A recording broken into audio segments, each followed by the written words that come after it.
আর 4 দিন মাত্র। এই 4 দিনের মধ্যেই সিদ্ধান্ত হবে বাংলাদেশ সত্যিই কি ইতিহাসের সেরা নির্বাচন দেখতে যাচ্ছে, নাকি আরেকটি ম্যানেজড ভোটের দিকে হাঁটছে দেশ। প্রধান উপদেষ্টা ডক্টর মোহাম্মদ ইউনূস বারবার বলছেন 12ই ফেব্রুয়ারি নির্বাচন হবে ইতিহাসের সেরা, কিন্তু ভোট যত এগিয়ে আসছে সেই প্রতিশ্রুতির নিচে ততই জমছে প্রশ্ন, সংশয় আর অনিয়মের আলামত। ভোটার সিল উদ্ধার, জাল ব্যালটের অভিযোগ, নাম সর্বস্ব, পর্যবেক্ষক সংস্থার দাপট, সব মিলিয়ে নির্বাচনের মাঠে এখন স্বচ্ছতার চেয়ে গোপন কৌশলেরই গন্ধ বেশি। সর্বশেষ একটি জাতীয় দৈনিকে প্রকাশিত অনুসন্ধানী প্রতিবেদন সেই সন্দেহকে আরও ঘনীভূত করেছে, যেখানে দেখা যাচ্ছে একটি এক ব্যক্তি নির্ভর কার্যত নাম সর্বস্ব এনজিও পেয়েছে 10,000-এর বেশি নির্বাচন পর্যবেক্ষকের অনুমোদন, যা মোট দেশি পর্যবেক্ষকের প্রায় 1/5।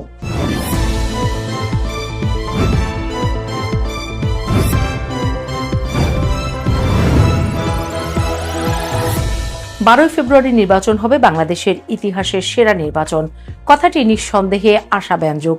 বিশেষ করে দীর্ঘ রাজনৈতিক অস্থিরতার পর মানুষ এমন একটি নির্বাচনই প্রত্যাশা করে যেখানে ভোট মানে হবে সত্যিকার অর্থে ভোট, আর ফলাফল মানে হবে জনগণের রায়। কিন্তু নির্বাচন যখন ভোটারদের দরজায় কড়া নাড়ছে, তখন একের পর এক অনিয়মের আলামত সেই আশাবাদের ভিত নড়বড় করে দিচ্ছে। প্রশ্ন উঠছে, এই নির্বাচন আদৌ ইতিহাসের সেরা হবে তো, নাকি এটি ইতিহাসে জায়গা করে নেবে আরেকটি বিতর্কিত অধ্যায় হিসেবে।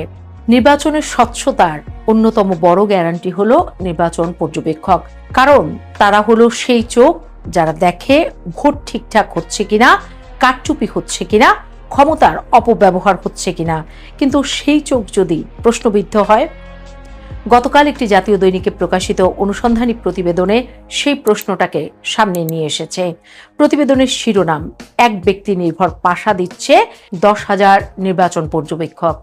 People's association for social advancement, সংক্ষেপে পাশা, হবিগঞ্জের চুনারুঘাট উপজেলার বরমপুর গ্রামে অবস্থিত একটি নাম সর্বস্ব এনজিও। এই সংস্থাটি এবারের নির্বাচনে সবচেয়ে বেশি পর্যবেক্ষক মোতায়েনের অনুমোদন পেয়েছে। সংখ্যাটা শুনুন, 10,559 জন, মোট দেশি পর্যবেক্ষকের প্রায় 19%। অথচ এই পাশার নিজস্ব কোনো স্থায়ী কর্মী নেই, নেই দৃশ্যমান সাংগঠনিক কাঠামো, নেই বড় কোনো নির্বাচন পর্যবেক্ষণের অভিজ্ঞতা। তবুও তারা 127টি আসন পর্যবেক্ষণের অনুমতি পেয়েছে। প্রশ্ন উঠছে কিভাবে। নির্বাচন কমিশনের জ্যেষ্ঠ সচিব আক্তার আহমেদ বলছেন, কাগজপত্রে কোনো ব্যত্যয় পাওয়া যায়নি, তাই অনুমোদন দেওয়া হয়েছে। কিন্তু নির্বাচন কি কেবল কাগজের হিসেব? সুশাসনের জন্য নাগরিক সুজনের প্রধান নির্বাহী বদিউল আলম মজুমদার স্পষ্ট করেই বলছেন, পর্যবেক্ষক অনুমোদনের ক্ষেত্রে নির্বাচন কমিশন প্রয়োজনীয় যাচাই বাছাই করেনি। পক্ষপাত দুষ্ট সংগঠনকে অনুমতি দেওয়া হয়েছে বলে অভিযোগ রয়েছে। কমিশনের এই শৈথিল্য তাদের সক্ষমতার ইতিবাচক প্রতিফলন নয়। এই বক্তব্য কেবল একটি সমালোচনা নয়, এটি একটি সতর্ক সংকেত। পর্যবেক্ষক ইস্যু একা নয়, নির্বাচনের মাঠে আরো ভয়ঙ্কর কিছু দৃশ্য সামনে আসছে। গত 4 ফেব্রুয়ারি লক্ষ্মীপুরে পুলিশ 6টি তৈরি করা ভোটার সিল সহ একজনকে গ্রেফতার করে। পুলিশের ভাষ্যমতে একজন জামায়াত নেতার নির্দেশে এই সিলগুলো তৈরি করা হয়েছিল।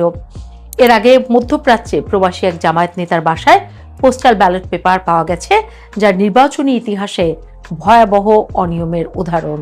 বরিশাল ও ফরিদপুরের জনসভায় বিএনপি চেয়ারম্যান তারেক রহমানও ভোটার সিল ও জাল ব্যালট ছাপার অভিযোগ তুলেছেন। এত গুরুতর অভিযোগের পর নির্বাচন কমিশনের পক্ষ থেকে দৃশ্যমান কঠোর পদক্ষেপ দেখা যায়নি।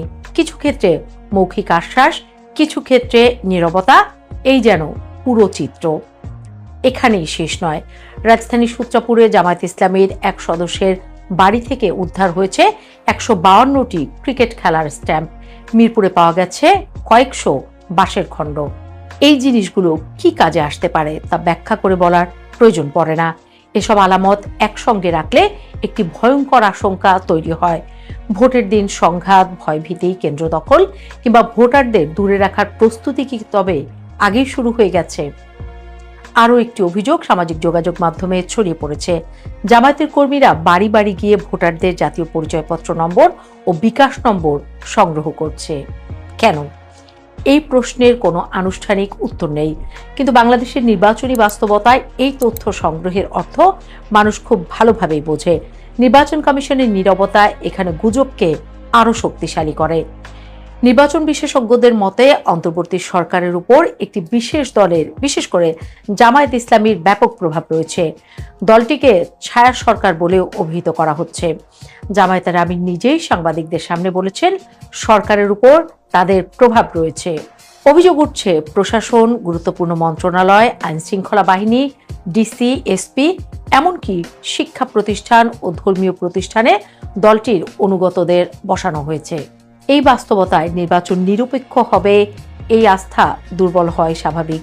নির্বাচনের একেবারে শেষ প্রান্তে এসে নির্বাচন কমিশনের ভূমিকা প্রশ্নবিদ্ধ হওয়া দুঃখজনক। অথচ এই নির্বাচন দেশের জন্য একটি ঐতিহাসিক সুযোগ, গণতন্ত্রে ফেরার সুযোগ। এখনো সময় আছে, কিন্তু সময় খুব কম। প্রশাসনের নিরপেক্ষতা নিশ্চিত করতে হবে, আইন শৃঙ্খলা বাহিনী ও গোয়েন্দা সংস্থাকে সক্রিয় হতে হবে। যারা কারচুপি ও ইলেকশন ইঞ্জিনিয়ারিং এর ষড়যন্ত্র করছে তাদের শাস্তির আওতায় আনতে হবে, নইলে ইতিহাসের সেরা নির্বাচন আরেকটি স্লোগান হয়ে থাকবে। নয়তো ইতিহাস আবার লিখবে, সুযোগ ছিল কিন্তু সাহস ছিল না।